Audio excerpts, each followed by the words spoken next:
mi familia y mis amigos. Esta es una foto de mi familia.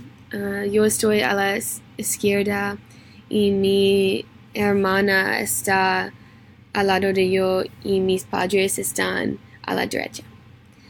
Mi familia es muy pequeño y estoy unida con mi familia.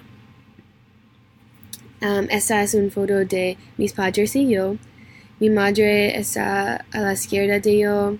Ella es más bajo que yo y tiene pelo más corta que yo. Ella es delgada y hermosa. Mi padre es a la derecha de yo. Él es más alto que yo y le gusta leer y es muy listo. Esta es una foto de mi hermana y yo.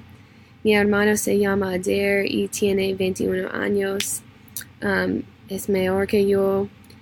Vive en Tuscaloosa. Yo visito mucho.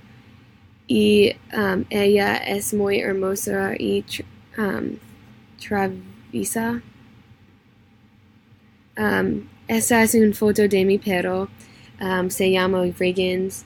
Riggins es muy torpe. Esta es una foto de mis amigos de Atlanta.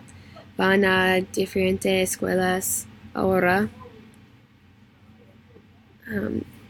Este es mi mejor amiga.